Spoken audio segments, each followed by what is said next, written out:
이어지고 있네요. 우리가 미국과의 상호관세 협상을 마무리했습니다만 여전히 품목별 관세라든지 관세 여파는 여전히 남아있고요. 또 미국과 중국뿐만 아니라 미국과 러시아, 미국과 인도 이렇게 상대적으로 브릭스 국가들과 미국이 여전히 뭔가 좀 맞서고 있는 대결 구도가 이어지고 있는데요. 긴장감을 또 놓칠 수 없습니다. 신영증권의 김학균 리서치센터장과 함께 개미스쿨 시간으로 이어갑니다. 안녕하세요, 센터장님. 네, 안녕하셨습니까? 주말 잘 쉬었나요? 네, 잘 쉬었습니다. 일단 8월 들어서는 전체적으로 증시가 좀 쉬어가는 소강 상태? 그렇습니다. 이렇게 좀 느껴지죠. 저는 지금 시장의 기조가 굉장히 강하다고 생각하는데요. 예. 근데 그렇게 보는 이유가 사실 하루하루 주가를 보면 우리가 4월부터 7월까지 그 아주 뜀박질하는 시장을 보면 좀 답답한데 이게 우리 주가의 어떤 리듬이나 어떻게 쉬어갈지 이런 걸 우리가 본질적으로 계산할 수는 없어요. 뭐 네. 애널리스트가 뭐 8월 전망, 9월 전망 하지만 그냥 직업이니까 하는 것이지 한 달의 흐름을 알 수는 없어요. 예. 근데 이제 강세장의 특징은 뭐냐면 오르고 잘 안 떨어지는 거예요. 어허. 조정은 올라가는 관성이 강하고 떨어지는 올라가는 거는 강세장에선 작용이고요. 떨어지는 건 반작용이에요. 아하. 그래서 오르고 조정을 적게 받으면 그게 뭐 언제 다시 올라갈지 모르지만 기본적으로 주식시장 굉장히 강한 리듬이 이어지고 있는 거니까 아하. 지금은 제 생각에는 바닥에서 한 1000포인트 오르고 고점 대비 조정 강도가 지금 뭐 잡아더라도 100포인트 미만의 조정이니까 네. 흐름은 굉장히 좀 강한 것 같고요. 예. 다만 그래서 이제 또 한 가지 말씀을 드리면 강세장에서는 어디까지 올라갈 거냐 이런 거를 생각하시는 것보다 올라가는 장에서 생각보다 더 오를 수 있고 주식은 떨어지는 장에서도 생각보다 더 떨어질 수 있어요. 그래서 이제 우리가 투자하시는 분들이 시장을 읽는 흐름은 강세장에서는 저점이 중요합니다. 세게 조정받지 않으면 지금 강세장인데 예를 들어 코스피가 한 5% 조정받아 만약에요. 야, 그럼 이게 강세장인데 왜 이렇게 세게 조정을 받지? 시장 사람들이 모르는 게 뭐가 있지 않느냐? 이렇게 한번 의심을 해봐야 되는데 일반적으로 우리가 가진 또 시장에서 일반적으로 통용이 되는 시장의 문법은 올라가다가 잘 못 오르면 야, 이게 힘에 부치네. 그런 주장이 많이 나오고요. 네. 근데 저의 해석으로는 오르고 덜 떨어지면 굉장히 센 거다. 근데 주식이 세게 조정을 받으면 싸졌으니까 저가 매수의 기회다라고 얘기를 하지만 그때 오히려 의심을 해봐야 돼요. 강세장에선 조정은 조금 받아야 되는데 심하게 조정을 받으면 내가 모를지라도 큰 흐름에서 뭔가 큰 악재가 있는 게 아닌지 의심을 해봐야 되니까 그래서 뭐 저의 해석으로는 지금 시장 흐름은 상당히 좀 좋은 것 같습니다. 강하다. 그렇죠. 뭐 한 3,100선까지 조정은 받았었습니다만 네. 다시 또 3,200까지 금방 또 회복을 했고 사실 작년 하반기에 한때 2,300선이 깨졌던 올해 4월이었죠. 올해 4월이었습니다. 올해 4월 네. 초에 그 관세 막 피크 쳤을 때 네. 2,200선까지 떨어졌던 거에 비하면 1,000포인트 이상이나 지금 한 3, 4개월 만에 네. 올라온 거니까 굉장히 강한 거죠. 해서 지금은 쉬어갑니다만 왜 증시에서 그런 이야기 있죠. 저점을 높여간다. 그럼요. 강세장의 진짜. 특징은요. 예. 저점이 높아지는 거고요. 약세장의 특징은 고점이 낮아지는 겁니다. 그리고 아까 말씀드린 주식은 그 어떤 물리학에서 말한 유기체의 운동처럼 관성과 가속도 그리고 이런 어떤 올라가는 또 이런 속성이 있기 때문에 올라갈 땐 생각보다 더 많이 올라가고요. 이게 설사 버블이더라도 지나고 나면 그때가 버블이겠거니라고 판정되더라도 더 오르는 속성이 있고 떨어질 때는 가치보다 저평가되어 있는데 이게 더 떨어진 경우들이 굉장히 많거든요. 그렇기 때문에 올라갈 때는 고점을 예단하는 것보다 저점이 얼마나 지켜지고 있는지를 보는 게 중요하고요. 떨어질 때는 많이 떨어졌으니까 사자가 아니고 반등이 있더라도 반등이 미약하면 이건 떨어지는 관성이 더 강하니까요. 그래서 우리는 올라갈 땐 저점을 잘 보셔야 되고요. 떨어질 땐 반등이 있을 때 고점을 잘 보셔야 된다는 말씀을 드리고 싶습니다. 그래서 지금은 저점이 잘 또 지켜지고 있는 네. 그런 흐름이고 6657님이 개미스쿨 시간 들으려고 10시 5분에 딱 맞춰서 외근 나오셨다고. 그래서 운전대 잡아가지고 풀타임으로 고속도로에서 청취하겠습니다. 이렇게 보내주셨네요. 일단은 한 3,200 언저리 계속 있긴 합니다만 특히 이제 7월 말 세제 개편안 발표 이후에 좀 시장이 약간 충격을 좀 받았었고 네. 또 회복은 좀 하고는 있습니다만 실제로 시장이 세제 개편안의 영향을 좀 많이 받고 있다? 어디 이렇게 진단을 하시나요? 뭐 글쎄요, 가늠하기는 어렵지만 어느 정도 영향을 받는 것 같습니다. 네. 왜냐하면 전체적으로 신정부가 출범하고 전반적인 정책이 주식시장의 편, 또 가로 열고 개미 투자가의 편, 가로 닫고 이렇게 됐었는데 네. 지금 좀 그런 기조에서는 뭔가 이제 집권 여당 내에서 좀 뭐 일방향으로 그런 쪽은 아니구나라는 정도의 이제 해석은 나온 것 같은데, 근데 이제 우리 주식이 많이 떨어진 게 지지난주 아마 금요일인 듯 싶습니다. 네. 굉장히 이제 주가가 조정을 세게 받았는데, 근데 그때 사실 글로벌 시장이 전체적으로 지지난주 금요일과 지난주 월요일까지 거쳐서 상당히 세게 조정을 받았으니까 세제 개편안에 대한 것도 있고 또 이제 트럼프 관세에 대한 걱정도 있고 있는 것 같은데, 제가 이걸 딱 분리해서 말하기는 어렵겠습니다만은 뭐 그 영향도 있는 것 같고, 다만 이제 앞으로 이게 계속 영향을 줄 거냐, 저는 뭐 지금 뭐 상속세가 아니죠, 그 대주주 양도세. 대주주 양도세 관련해서 지금 뭐 또 여당과 정부가 또 논의하는 과정이고 이제 이다 보니까 저는 뭐 큰 틀에서는 이 정부의 정책의 방향이 소액주주 친화적으로 가는 거는 제 생각에는 큰 흐름인 것 같고요. 뭐 이게 뭐 되돌려지거나 이럴 가능성은 매우 낮다고 봅니다. 그러니까 되돌려질 가능성이라는 거는 지금 대주 양도세 기준이 50억 원인데 종목당. 네. 그걸 이제 10억 원으로 강화하는 네. 방안이었다가 지금 뭐 제 생각엔 그런 것들도 시장 전체적으로 보면 네. 자, 우리가 50억에서 10억으로 낮췄잖아요. 그게 네. 2023년에 낮췄나요? 그래, 낮추고 나서 뭐 그럼 주가가 그것 때문에 좋았는가? 그러니까 23년에는 10억 원에서 50억 원으로 완화. 맞죠. 네네네네, 반대로 완화. 말씀드렸네요. 네. 예, 10억에서 50억으로 꽤 많이 이제 뭐 주식을 들고 있어야만 이제 양도세 부과하는 쪽으로 완화가 됐는데, 뭐 그 다음에 시장이 뭐 그것 때문에 좋았는가 생각을 해보면 제 생각에는 그거는 이미 투자자들이 많이 피해가고, 그래서 정책 입장에서 조금 아쉽게 생각하는 거는 뭐 이제 뭐 한국당에는 주식 투자하는 사람들만 있는 게 아니기 때문에 정책이 주주들에게 맞출 수만은 없다고 보는데요. 근데 그렇게 했을 때 과연 세금을 낸 사람이 있었나?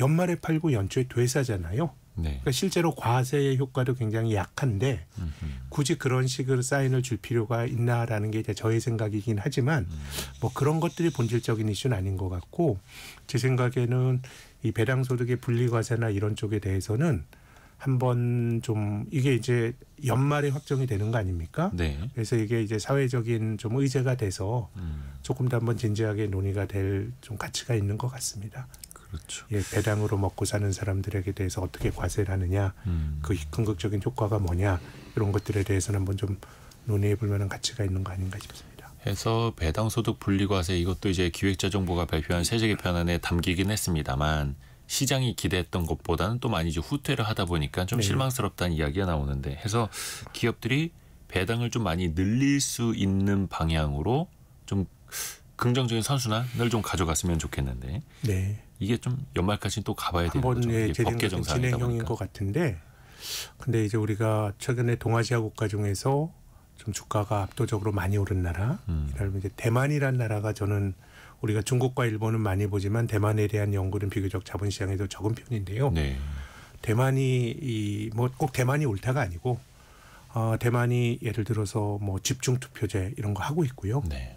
또 분리과세율도 고점은 상당히 한국 정도 높은 걸로 아는데, 이제 배당소득에 대한 분리과세를 뭐 25%로 낮추는다라든가 뭐 그런 정책들을 썼기 때문에 저는 이제 우리나라가 뭐 우리가 아는 상식으로는 대만보다 경제력 집중도가 상당히 센 나라일 것 같긴 해요. 대만이 TSMC라고 하는 큰 회사가 나왔지만 전통적으로 대만은 작은 기업들, 중소기업 중심으로 경제가 돌아가는 나라였고, 우리나라는 대기업들, 슈퍼스타가 있었던 나라이기 때문에 경제 집중도에 대한 여러 가지 뭐 이제 관점이나 이런 게 다를 수는 있지만은 우리가 밸류업을 하면서 사실 일본에서 했던 여러 정책에 영감을 받은 거거든요. 그래서 대만이 행한 여러 가지, 대만은 또 상속세율도 파격적으로 낮췄거든요. 여기에 대해서 한번 시장이나 정책 당국자들도 한번 대만에서 그런 것들 했고, 또 거기에 따른 뭐 부작용이나 순기능 같은 것들은 한번 좀 스터디를 해볼 가치가 있는 거 아닌가, 이런 생각은 듭니다. 근데 이제 약간 좀 이제 우려가 드는 건 그런 겁니다. 그 노동소득에 대해서 주는 세제 혜택과 자본소득에 주는 세제 혜택에 대한 인식의 격차라고 할까요? 네. 이게 아무래도 자본이득에 뭔가 세제 혜택을 준다라는 것에 대해서 아직까지도 조금 거부감을 갖는 분들이 좀 적지 않이 있더라고요. 저는 근데 이제 거기에 대해서는 그런 어떤 주장이나 의견은 100% 저는 뭐 존중하고요. 사실 금융이 부를 직접적으로 만드는 건 아닙니다.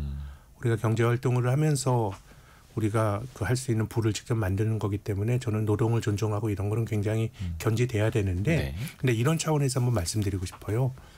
우리가 신정부가 출범하고 한 30조 원 정도 이 그 추경을 썼죠. 네, 그래서 네, 경기 네. 부양을 하고 하는데 그렇게 하게 되면 한국 경제 성장률이 한 0.1이나 0.2% 포인트 정도 늘어나는 효과가 있을 거예요. 잘 되면. 뭐 한국은행도 그렇게 계산한 네. 적이 있죠. 근데 우리나라의 작년의 명목 GDP가 2,400조 원입니다. 네. 그러면은 여기서 0.2% 포인트 늘어난다고 치면요. 뭐 한 48조 원 늘어나는 거네요. 네. 그걸 늘리기 위해서 우리가 막 여야가 경론을 벌이고 지금 하는 겁니다. 근데 작년 말에 축적되어 있는 가계금융자산은 5,300조 원이에요. 네. 뭐 가계부채 뭐 퉁치더라도 상계를 해서 보더라도 이제 3,300조 원이 우리나라 가계 순자산이거든요. 네, 네. 자 그러면 우리가 국부란 관점에서 보면 2,400조 원짜리 실물 경제를 잘하기 위한 노력도 굉장히 필요한데 한편으로 덩어리가 훨씬 큰 금융자산을 어떻게 관리하느냐도 굉장히 중요하기 때문에 그렇죠. 저는 이제 뭐 노동과 자산 소속에서 맺는 과세 이런 것들은 당연히 차별적으로 하는 게 옳다고 보는데 이제 우리가 노동하는 것만 옳고 금융으로 부를 그 키우는 거는 부차적이라는 생각은 지금 한국 경제가 처해 있는 상황에서 보면은 조금 맞진 않는 것 같아요. 오히려 덩치가 더 커진 금융 쪽의 부를 얼마나 선순환시키느냐가 제 생각에는 지금 뭐 AI의 정부 주도로 뭐 100조 원 투자한다는 거 아닙니까? 네. 결국 그 잉여 자금이 생산정대로 가는 거라든가 아니면은 한국 자산의 수익률이 높아지게 되면 제 생각에는 국민연금의 연금 고갈의 문제 사실 다 연결이 되어 있기 때문에요. 그렇죠. 그래서 금융에 대해서 조금 더 제 생각엔 좀 전향적으로 조금 더 마음을 열고 봐야 된다는 게 제 의견입니다. 앞에서도 그 배당소득 분류과세 이야기 잠깐 했습니다만 요즘에는 그 평범한 직장인들도 미국 주식으로 배당받기 이런 거 정말 많이 공부하시거든요. 그럼요. 매월 받을 수도 있어요. 그렇죠. 예. 근데 그게 미국에 투자를 하고 네. 물론 이제 미국의 국부를 우리가 가져오는 것까지는 좋습니다만 세금을 내더라도 차라리 미국 주식에 투자하겠다라는 인식을 조금만 더 한국 주식으로 이제 돌린다면 한국 기업에게도 또 이제 투자 자금이 들어갈 수도 있겠고 말씀하신 것처럼 그 배당 소득을 통해서 민생회복 소비 쿠폰보다 훨씬 더 강력한 또 경기 순환 효과가 나타날 수도 있다라는 거죠. 그럼요. 작년에 우리 배당 총액이 한 40조 원? 이 정도 40조 원이 조금 안 됐던 것 같아요. 네. 근데 한국의 배당 성향이 일본, 중국, 대만보다도 이제 제일 낮은데요. 약하니까. 이제 배당 성향이 조금만 개선이 돼도 사실 그 민생 지원금 하는 효과가 반복적으로 발생할 수도 있으니까요. 그렇죠. 네. 유연옥님이 배당 소득을 기대하기에는 우리나라 시장은 무리인 것 같아요. 이렇게 지적을 해주셨는데 그래서 약간 좀 기대를 하시다가 배당 소득으로도 노후를 준비할 수 있는 그런 시대가 열리나 기대하다가 에이 아닌 것 같다. 또 이렇게 또 실망하시는 분들도 생겨나는 것 같고요. 그래서 그게 이제 정부가 정책의 방향으로 보여줘야 하는 건데 아직까지는 조금 어두운 터널에 있는 걸로. 그러니까 저는 이런 제안을 드리고 싶은데요. 예. 지금 뭘 하더라도 주식시장은 돈 많은 사람들이 많이 가져갈 수밖에 없어요. 우리가 그 형식 민주주의라고 하는 거는 다 같이 부자나 빈자나 한 표씩 갖는 거지만 주식시장 자체가 주식이 많을수록 발언권이 높아요. 네. 그래서 기본적으로 부자들이 많이 가져갈 수밖에 없지만은 뭔가 예컨대 주식 많이 가진 사람과 소액주주들 간의 이해관계를 일치시키는 게 좋을 것 같고 그래서 이거를 당장 어떻게 한다라는 것보다 장기적인 플랜으로 좀 하게 되면 예를 들어서 우리가 한 4, 5년 후까지 배당소득세를 어떻게 가져간다 내지는 뭐 이런 식으로 이 제안을 해주게 되면 이 시장이라고 하는 거는 실은 먼저 움직이는 효과가 굉장히 크거든요. 네. 지금 당장 시행하는 건 어쨌든 논란이 많잖아요. 네. 근데 이거를 3, 4년 후에 한다고 생각하더라도 제 생각에는 지금 하는 것과 비슷한 예측 가능성과 사람들의 행동을 불러일으키거든요. 네. 근데 이제 정책이라고 하는 건 좋은 게 결국 자본주의에서 정책이라고 하는 거는 돈이 흘러갈 방향을 정책에 제공해 주는 거예요.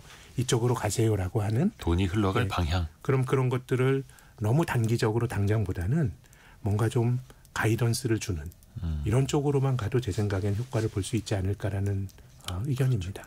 우리가 흔히들 왜 물꼬를 튼다라는 네. 표현을 하는데 그 물꼬를 계속해서 그냥 미국 주식에 투자하세요라고 그냥 갈 것이냐. 그래도 한국 주식에 투자하세요. 또 노후 준비를 같이 해봅시다라고 물꼬를 틀 것이냐.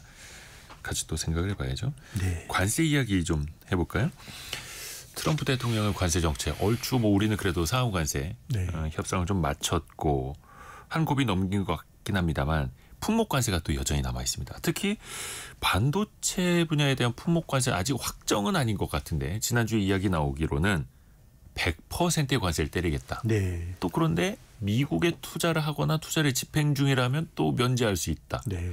아직까지는 좀 헷갈리거든요. 이거 어떻게 해석하면 좋겠습니까? 지금 이제 주가를 보면 네. 뭐 그렇게 100%라고 하는 굉장히 높은 관세가 거론되는 것 치고는 뭐 삼성전자도 7만 원대 회복하고 저는 미국이 이렇게 하기 어려울 거라고 봅니다. 시장도 이제 그걸 투영하는 건데 네. 일반적으로 관세라고 하는 거는 수입품의 가격을 올리는 효과가 있습니다. 네. 근데 그 나라 안에 수입품을 대체할 수 있는 수입 대체 산업이 존재한다 그러면 관세를 올려서 그 나라가 효과를 볼 수 있어요. 네. 예를 들어서 뭐 수입품의 가격은 높아지고 자국 내 어떤 생산업체가 싸게 생산을 한다 그러면 자국업체 점유율이 높아지고 하는데 지금 반도체는 미국은 아이디어나 기술력은 뛰어나지만 양산의 능력은 현저히 떨어집니다. 반도체 설계까지는 잘하지만 그럼요. 물론 마이크로 테크놀로지라고 하는 메모리 3대 업체가 있지만은 이게 뭐 삼성전자, SK 하이닉스, TSMC가 빠졌을 때 미국이 할 수가 없어요. 그럼 이건 당연히 비싸지게 되는 거거든요. 네. 그러면 이 수입품에 대해서 100% 관세를 물려가지고 뭐 엔비디아라든가 미국의 빅테크 기업들이 장사를 할 수 있다? 이건 굉장히 어려운 문제 같고요. 네. 그래서 저는 관세에 대해서 뭐 시장이 늘 정답은 아니지만 관세에 대해서 반도체 업체들이 반응하는 패턴 보면 처음엔 살짝 놀라기도 했지만 아예 뭐 그렇게는 안 될 거다라고 하는 반응이거든요. 근데 자동차 주가는 최근에 올랐지만 상당히 우리나라 자동차 업체들 힘들었죠. 예. 그거는 대체가 가능해요. 미국도 자동차를 어쨌든 만드는 나라니까 네. 외국 업체들이 어려워지게 되면 이제 물론 이제 미국도 외국 업체들이 굉장히 이제 미국 업체들도 생산망이 다변화돼서 멕시코에 관세 물리고 하니까 타격이 돌아오지만 네. 그런 쪽은 실은 자국 어쨌든 생산 기반이 있는 거예요. 그걸 또 미국으로 옮기고 하게 되면 되는데 저는 반도체는 미국에게 빅테크 기업들을 매개로 해서 너무도 자기 파괴적인 결과를 가져올 가능성이 높기 때문에 이게 그대로 부과가 된다. 이건 저는 상상하기 힘든 일이라고 봅니다. 그래서 뭐 트럼프 대통령이 뭐든지 할 수 있는 일이지만 우리가 주식 투자에 있어서는 불확실성 속에서 어떤 견해나 의견을 가져야 되는 거 아닙니까? 그래서 저는 불확실하지만 저의 의견은 반도체 관세 100%가 현실화되기는 매우 어렵다라는 게 제 생각입니다. 그래서 가장 오랫동안 끌고 있는 것 아닌가 싶기도 합니다. 미국에서 봤을 때. 네. 빨리도 결정은 못하는 거고 결국에는 말씀하신 것처럼 생산된 반도체를 가져가려면 또 미국의 빅테크들이 더 비싼 값에 또 사가야 되는 거기 때문에 네. 이거는 다 이제 맞물려 있다라는 거죠. 거시경제 측면에서도 좀 여쭤볼게요. KDI죠. 한국개발연구원이 12일에 우리나라 경제 성장률 전망치 수정치를 이제 발표를 한다라고 하는데 일단 아까 우리가 반도체 이야기를 했으니까 반도체 관세도 그 안에 변수가 분명히 되지 않겠습니까? 변수가 되겠지만 사실 분석을 하는 입장에서 이거를 시나리오로 네. 예를 들어서 관세가 부과됐을 때 한국의 수출이 어떻게 될 거다라고 하는 시나리오 어프로치를 할 수 있어도 예. 이걸 전망 안에 넣기는 매우 힘들 거라고 봅니다. 오히려 최근에 이제 금융시장의 우리 경제에 대한 전망치가 지난 5월까지는 계속 하향 조정되다가 네. 이제 시장 전체적으로 올해 성장률 전망치는 0.8%까지 하향 조정되다가 이게 1% 정도까지 높아졌거든요. 그래서 이거는 관세가 어떤 뭐 매개가 됐다라기보다는 신정부의 경기 부양책이나 이런 것들이 영향을 준 것 같고요. 그래서 지금은 앞서 말씀드린 것처럼 예측이라고 하는 거는 미래에 대한 어떤 견해인데요.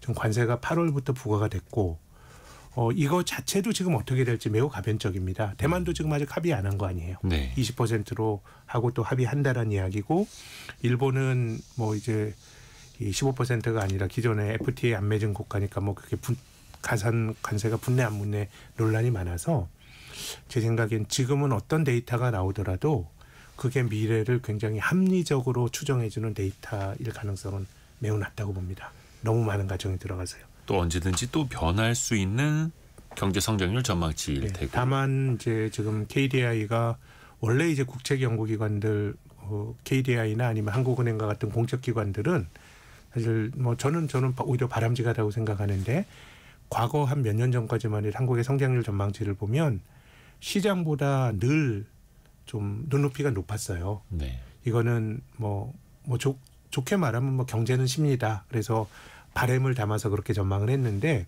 지금은 한국의 뭐 KDI나 한국은행의 전망치가 오히려 시장보다 더 선제적으로 뭐 제 생각에 전망하는 입장 그게 합당하다고 보거든요. 네. 근데 지금 시장의 눈높이는 살짝 높아지고 있으니까 이번에 그 발표될 전망치도 5월에 했던 것보다는 전망치가 숫자가 상향 조절된 가능성은 높은데 근데 관세로 인한 다이내믹스를 합리적인 방법으로 지금 계측할 수 있는 방법이 없기 때문에 제 생각에는 뭐 내년이나 장기적인 전망은 조금 더 시간이 지나가야 그렇죠. 의미가 있는 예측치가 나오지 않을까 싶습니다. 상수가 있고 변수가 있는데 그 변수가 너무 크니까. 그럼요. 네. 근데 그래도 다행인 거는 2025년 경제 성장률 전망치는 최소한 0.8%에서 밑으로 내려가지는 않는 것 같고 네. 또 내년 성장률 전망치도 기관에 따라 다르긴 합니다만 그래도 2%의 회복을 네, 또 네. 보는 것들도 있더라고요. 1%대 후반 정도에서 올해 성장 사실 지금 얼마 전까지는 올해 성장률 전망치가 1% 미만, 내년 성장률 전망치가 1%대 후반 이게 이제 시장의 다수 의견이었는데 올해 성장률 전망치가 한 1% 내외 정도까지 상향 조정되고 내년도도 좀 2% 전후로 이렇게 형성이 되는 것 같습니다. 물론 이것도 참 우리 과거의 성장률 전망치를 봤을 때는 성장률을 실제로 한 걸 봤을 때는 많이 배고픈 숫자이긴 하죠. 네, 그렇지만 예. 이제 우리나라 경제 규모가 커져서요. 예.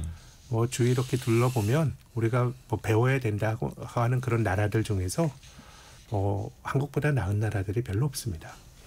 어떻게 보면 또 이제 저성장 기조 속에 또 빠져 있는 글로벌 경제이기도 한데 또 하나만 조금 더 비교를 해볼게요. 아까 잠깐 말씀하신 그 일본의 관세율 같은 경우인데 일본은 최근에 그 관세율 때문에 엄청나게 또 혼란을 겪었더라고요. 네. 우리가 알기로는 상호 관세율 15%, 네. 자동차도 마찬가지로 15%인 줄 알았는데 미국이 너네 기존의 관세율 2.5%였으니까 15가 아니라 17.5야라고 해서 네. 일본이 또 화들짝 놀랐는데 또 항의를 하니까 그러면 다시 그냥 15%로 하자. 또 이랬다면서요. 네, 그렇습니다. 왜 이렇게 어지러운 겁니까? 이거는? 너무 이렇게 얘기가 나오니까 지금 미국에서 이 무역이라든가 이런 것들을 하는 미국 무역대표부라는 게 USTR이라고 하는 기구가 있지 않습니까? 여기 직원이 300명도 안 돼요. 근데 우리나라 한미 FTA가 오늘 뛰고 타협에 오른 게 한 6, 7년 갔거든요. 예. 근데 이 300명도 안 되는 이런 사람들이 온갖 나라들과 다 관세 협상을 하니 이게 사실 뭐 제대로 될 리가 만무하니까 제 생각에는 지난번에 상호 관세 때도 이게 도대체 무슨 논리일까 했더니 뭐 어떻게 됐던 거죠? 뭐 미국의 무역 적자인가요? 뭐 거기 나누기 뭐 인가 뭐 하여튼 어느 나라는 46%, 어느 나라는 25% 예, 그게 사실은 어떤 논리적인 아주 정치한 논리를 갖기가 좀 힘든 것 같고 어떻게 보면 뭐 그냥 미국 맘대로인데 이게 좀 조정이 될 수 있는 좀 튜닝이 될 수 있는 과정들을 이제 거치게 될 것 같고 이제 뭐 우리 입장에서는 사실 우리나라가 일본과 많이 경합을 하니까 얼마 전까지는 그래도 우리가 한미 FTA 효과로 미국보다 2.5%포인트 정도 낮게 미국에 물건 팔 수 있었네라는 기대가 있었다가 그게 살짝 꺾이는 건데요. 뭐 제 생각에는 뭐 일본이 관세율이 조금 이제 높은 걸로 알았다가 떨어진 거는 제 생각에는 한국 기업들 경합하는 기업들에게 좋은 건 아닌데 뭐 이것 또한 결정적이진 않을 거라고 봅니다. 왜냐하면 사실 외국의 물건을 팔 때는 환율이나 이런 거 되게 중요하잖아요. 그럼 얼마 전까지만 하더라도 뭐 얼마 전이라기보다는 2012년에 아베가 집권하고 나서 엔화가 뭐 한 80엔 하던 게 160엔까지 절하가 되면서 예. 그럼 사실 그게 우리나라 FTA 효과도 거의 발휘하지 못하는 거죠. 네. 그 정도로 일본 기업들이 수출 가격 경쟁력이 좋아진다 그러면 그래서 뭐 어쨌든 환율은 변하는 거고 관세는 고정된 거기 때문에 그게 제 생각에는 그만큼 우리가 가졌던 기대보다는 조금 나쁜 건 맞지만은 민간에서 벌어지는 예측하기 힘든 환율의 변동이나 이런 걸 생각한다 그러면은 뭐 그것 때문에 한국 주식이 뭐 안 되거나 그것 말고 영향을 줄 수 있는 다른 요인들이 이제 너무 크기 때문에 뭐 대표적으로 미국에 수출하는 기업은 일본은 엔달러 환율 중요하고 한국은 원달러 환율 중요하지 않겠습니까? 네. 그렇기 때문에 뭐 한국의 주가에 일본의 관세율 변화가 결정적인 영향을 주지는 않을 거라고 저는 봅니다. 그러게요. 그러니까 참 이게 근데 시장에서는 그 예의주시할 수밖에 없지 않습니까? 아무리 2.5% 이게 누군가에게는 작아 보이는 숫자이기는 한데 또 누군가에게는 기업의 실적, 그럼요. 자동차의 가격, 또 원체 자동차 자체가 마진이 높은 산업이 또 아니다 보니까 또 예민하게 또 받아들일 수밖에 없는 것 같습니다. 근데 트럼프 대통령이 이거 행정명령에 따로 또 서명을 해야만 자동차랑 자동차 부품도 15% 매겨진다 하더라고요. 그 전까지는 지금 뭐 25% 과세 내고 있다고. 4월 초부터 자동차와 철강이 25%로 사실 그 품목 관세가 됐던 거 아닙니까? 예. 그 철강은 중간에 50%를 또 올려버렸고 그러니까 이게 참 미국도 이게 뭐 하기에는 너무 정신없이 내놓고 있어가지고 그래서 조금 지금 벌어지고 있는 여러 가지 이제 질서의 변화도 이게 고정된 형태일지 매우 가변적인 형태일지 전 조금 시간이 필요하다고 생각합니다. 그러니까 이게 25% 매기던 걸 상호관세율로 15%로 해줄게라고 했는데 아직 그 부분에 대해서 트럼프 대통령이 추가적인 행정명령 서명을 안 하고 있으면 또 기존께 적용이 되고 있고 네. 그러면 이제 서명 언제 하실 건가요? 또 이렇게 또 막 가서 물어봐야 되나요? 어렵습니다. 변수가 너무 많아가지고요. 짚어볼 게 많습니다. 오늘 개미스쿨 시간은 신영증권 리서치센터의 김학균 센터장과 이야기 나누고 있고요. 잠시 뉴스 정리해드리고 이야기 이어갈게요. 라디오 정보센터 다녀옵니다. 내란 특검팀이 계엄 해제 방해 의혹과 관련해 조경태 국민의힘 의원을 오늘 참고인 신분으로 불러 조사하고 있습니다. 계엄 해제 요구 결의안 표결에 참여했던 조 의원은 특검에 출석하면서 당내에 내란 동조 세력이 존재한다고 말했습니다. 임성근 전 해병대 사단장이 순직해병특검팀의 세 번째로 출석해 피해자 신분으로 조사를 받고 있습니다. 더불어민주당을 탈당한 이춘석 의원의 주식 차명거래 의혹을 수사 중인 경찰이 국회 압수수색에 나섰습니다. 최근 랜섬웨어 해킹으로 서비스가 전면 중단됐던 국내 최대 규모 인터넷 서점 예스24에서 해킹 2달 만에 오늘 또다시 홈페이지 접속 오류가 발생했습니다. 지금까지 라디오 정보센터 뉴스 정한나였습니다.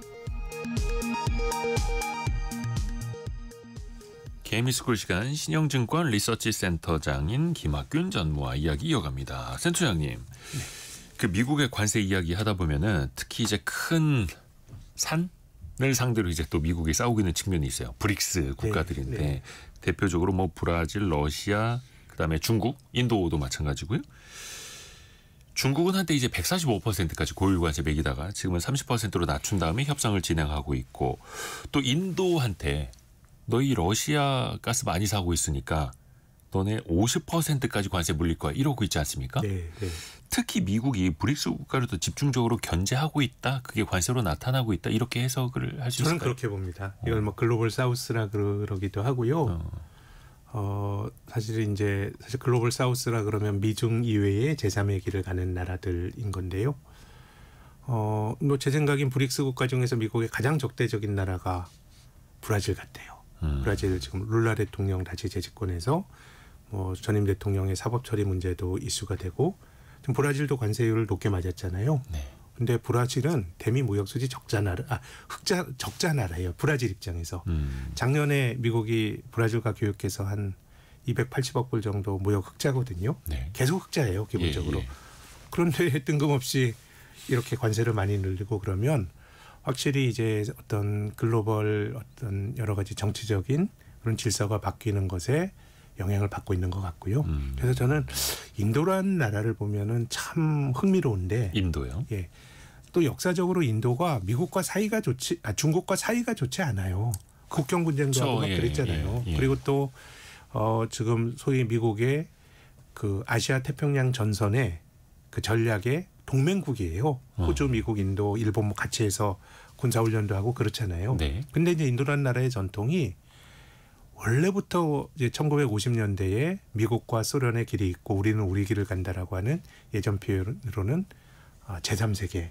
그래서 인도네시아 반둥 같은 데서 막 모이고 했을 때 인도가 또 주도적인 역할을 했거든요. 그러니까 어느 쪽으로 치우치지 않는다라는 거죠. 그러니까요. 그래서 사실 그 러시아에 대한 경제 제재가 무력화되는 가장 중요한 이유 중에 하나도 인도가 러시아 기름을 사서 그래요. 네. 그래서 인도의 대러시아 그 원유 수입 같은 거 계속 이제 늘어나거든요. 네. 그래서 미국이 어떻게 우크라이나를 침공한 그런 전범 국가의 기름을 사니라고 얘기를 하면은 인도는 이렇게 얘기를 하죠. 그럼 미국 너네는 정의롭니? 너네가 이라크 침공한 건 정의로운 일이야? 뭐 그런 식으로 하기 때문에 뭔가 독특한 코드가 작동하고 있는 거는 맞는 것 같습니다. 근데 이제 인도라는 나라는 저는 좀 잘 볼 필요가 있는 게 그래도 인도가 지난 10년 동안에 주가도 많이 오르고 네. 또 미국화의 길을 많이 걸었어요. 지금 지금 모디 총리인가요? 예. 이분이 약간 이제 종교 원리주의적인 모습을 최근에 드러내곤 하는데 2010년대에 아마 오바마, 트럼프, 바이든 대통령까지 미국 대통령과 가장 많이 정상회담했던 사람 아마 모디였을 거예요. 예. 굉장히 많이 만났고요. 네. 또 그 IMF의 수석 이코노미스트를 했던 라구람 라잔이라고 하는 미국에서 공부한 사람이 인도 중앙은행 총재가 됐어요. 네. 그러면서 야 인도란 나라가 뭐 민주주의를 한다 그러지만 야 너무 복잡한 나라고 비효율의 상징이고 했는데 미국식의 가치를 불러온다. 그런 쪽으로 이제 했었는데 네. 지금은 조금 결이 달라지는 것 같아요. 제 느낌으로는. 그래서 인도 주식이나 이런 것도 어떻게 반응할지 이런 것들 좀 눈여겨볼 필요가 있을 것 같고 그래서 제 생각엔 지금은 뭔가 이 상호 관세 특히 이제 중국까지 같이 포함이 된다 그러면 이거는 뭔가 이제 패권의 갈등이나 패권의 다툼이나 이런 코드가 들어가 있는 것 같은데 브릭스에 대해서 그렇게 좀 관세를 물리는 것도 저는 이 우리 시대의 관세 전쟁이 가지고 있는 한 단면을 그대로 보여주는 미국의 눈맞게 난 나라는 이런 거야라는 걸 좀 보여주는 사례라고 생각합니다. 특히 이제 러우 전쟁을 빨리 이제 종식시켜야 하는데 러시아가 이 전쟁을 계속할 수 있는 배경 중에 하나가 자기네 원유를 중국이랑 인도가 잘 사주고 있으니 그럼요. 돈줄이 이제 마르지 않는다라는 건데. 러시아 경상수지 이런 거 보면 예. 뭐 그 엄청나게 지금 핀치에 몰리고 이런 건 아닙니다. 예, 그렇죠. 지속적으로 돈을 벌고 올라가죠. 있으니까요. 그래서 미국이 계속한 이제 인도를 압박하는 거잖아요. 러시아 원유 그만 사라. 과연 인도가 거기에 호응을 할지. 만약에 그렇다면 또 국제유가에 대한 다른 뭐 미국산이 됐든 네. 대체 수요가 또 인도로 인해서 더 많아지는 거잖아요. 네. 그럼 또 가격이 또 오를 수 있는 요인이 될 테고요. 제가 뭐 국제 정치 전문가는 아닙니다만은 그렇게 쉽게 들을 것 같진 않아요. 인도 지금 입장에서. 인도 모디 총리가 또 시진핑 만나러 이제 또 가잖아요. 중국 간다 예, 하더라고요. 여기서 또 이제 줄타기가 또 벌어지는 거기 때문에 이제 그런 갈등대로 또 그들이 살아온 역사를 보더라도 뭔가 미국 입맛에 딱 맞았던 거는 지난 10년 모디 집권 초기였고 그 이전에 인도는 굉장히 자기 목소리를 내는 나라였기 때문에 뭐 어떻게 될지 모르겠지만 갑자기 뭐 미국이 요구하는 대로 태세 전환을 할 가능성은 제가 보기엔 좀 낮은 거 아닌가 싶습니다. 그렇죠. 과거의 인도를 보면은 미국이 러시아산 원유 그만 사라고 한다고 해서 인도가 네 할 수 있는 것도 아니고 그렇게 할 것 같지도 않고 그래서 말씀하신 것처럼 모디 총리가 중국을 방문한다고 합니다. 시진핑 네. 주석 만나겠죠. 거의 뭐 미국 보란 듯이 그러니까요. 그런 것들이 굉장히 정치적 행위라고 봐요. 예, 서로 간에 뭔가 좀 가림하고 가는. 저는 요즘 그런 거 보면서 TSMC 같은 경우도 네. 한국의 삼성전자가 좀 저는 좋은 기회를 잡을 수도 있다라고 생각하는데 아하. 지금 이제 미국에 공장을 지으라는 건데 대만 사람들 입장에서 TSMC는 자기들의 생명줄이에요. 이게 나가게 됐을 때 대만이 미국으로부터 가질 수 있는 일종의 여러 가지 발언권이나 이런 게 현저하게 약해지니까 그래서 대만도 고사양의 나노 기술에 대해서는 미국에 공장 짓는 거는 지금 뭐 기본적으로 법으로 막아놓고 있거든요. 해외에. 그렇게 본다 그러면 참 우리가 한 2010년 정도까지의 세상은 경제적인 이해관계가 모든 걸 설명하고 예. 그런 것들이 어떤 나라 간의 관계도 규정하고 이런 세상을 살았는데 지금은 확실히 이제는 경제 우위의 시대는 아닌 것 같아요. 설사 비효율이 있더라도 불편함이 있더라도 가격이 비싸지더라도 감내할 수 있으면은 비합리적인 선택도 하는 뭐 그런 도처의 어떤 요인들이 많이 생긴 세상을 우리가 사는 것 같습니다.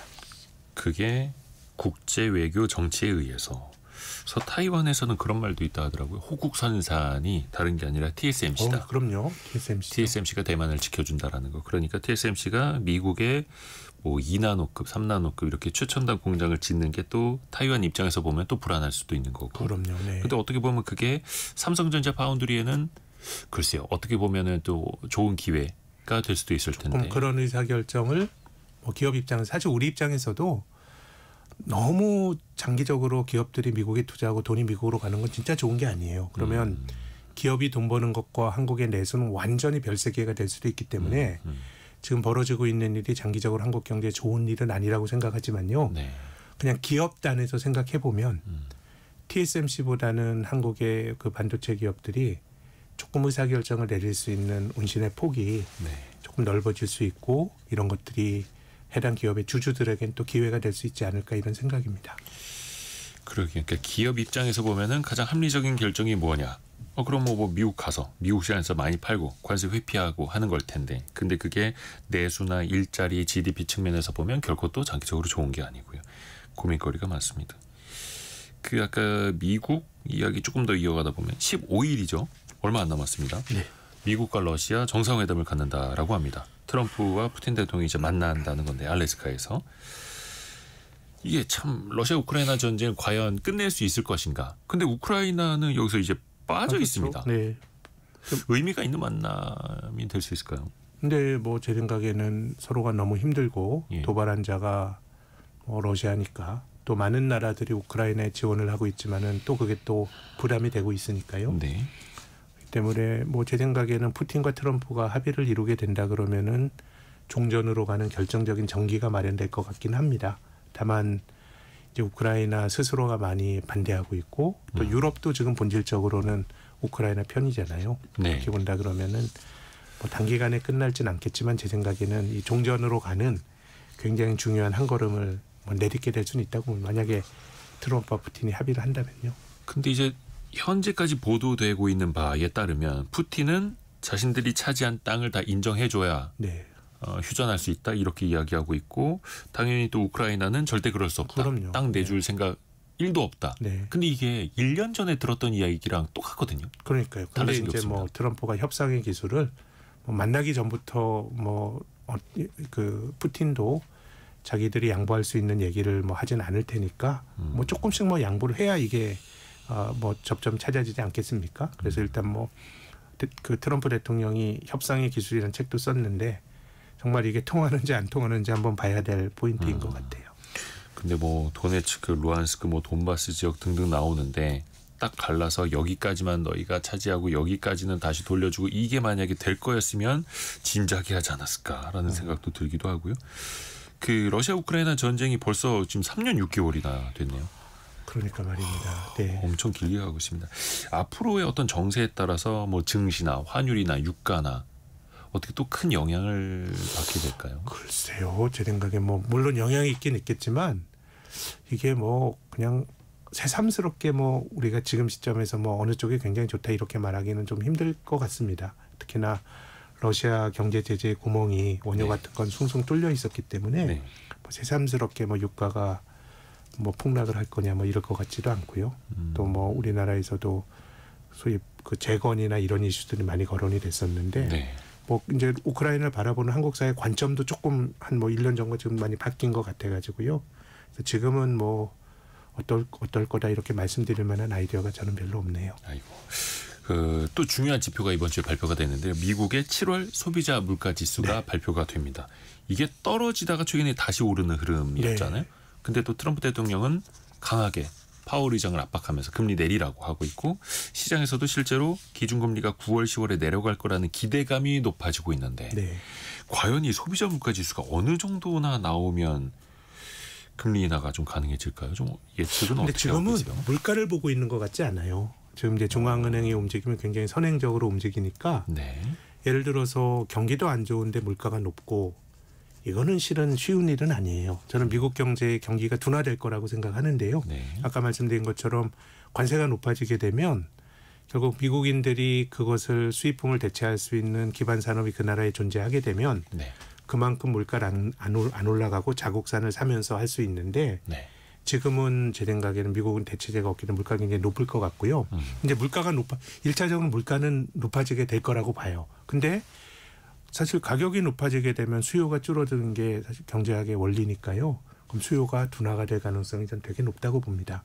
그렇게 보면 우리가 지난 7월 달에 수정된 6월의 고용 지표를 포함해서 지표가 상당히 좀 안 좋게 나왔거든요. 그래서 지금 이제 연준의 금리 인하를 바라보는 관점은 일단 뭐 이번에 인플레이션 미국의 소비자 물가 지수 상승률이 한 2.8 네. 다시 3에 또 근접하는 지난달에 아마 2.6%였지 네, 싶은데요. 네. 그렇게 가는데 지금처럼 고용이 나빠지고 이렇게 된다 그러면은 결국은 물가가 결국은 높지 못할 거예요. 경기가 나빠지는데 물가가 높긴 힘들어요. 네. 그렇게 본다면은 제 생각엔 지금은 물가 요인보다는 오히려 소매 판매라든가 이런 요인들. 왜냐하면 물가는 둔화. 아주 그 마찰적인 요인으로도 높아질 수 있어요. 그렇죠. 관세가 들어가고 하기 때문에. 근데 지금 9월에 금리 인하 가능성이 굉장히 높다는 게 금융시장 예측인데 그건 제 생각에는 소비자 물가보다는 뭐 소매 판매나 고용 지표 같은 걸 시장은 보는 것 같습니다. 근데 초점은 그래서 물가보다는 경기 둔화에 더 네. 옮겨가고 있는데 중요한 건 미국 증시는 또 사상 최고치 가고 있고 네. 굉장히 강하단 말이죠. 또 연준이 도와줄 거라 생각하는 거죠. 네. 경기가 결국에는 둔화되더라도 네. 다시 또 연준이 금리를 내려서 왜 페드 풋이라고 하는 푸시죠. 사실 뭐 주가가 밀어줄 떨어져야 것이다. 푸시인데 예. 떨어지지는 않는데 푸시란 게 조금 뭐 말하긴 그렇긴 한데. 아이러니하죠. 예. 그래서 참 이게 우리 과거의 공식 이런 게 너무나 많이 깨지는 그런 또 현재에 살고 있습니다. 오늘 도움 말씀은 신영증권 리서치센터의 김학균 센터장과 함께했습니다. 고맙습니다. 감사합니다. 감사합니다. 오늘 현재 증시 상황은 큰 변동은 없어 보입니다.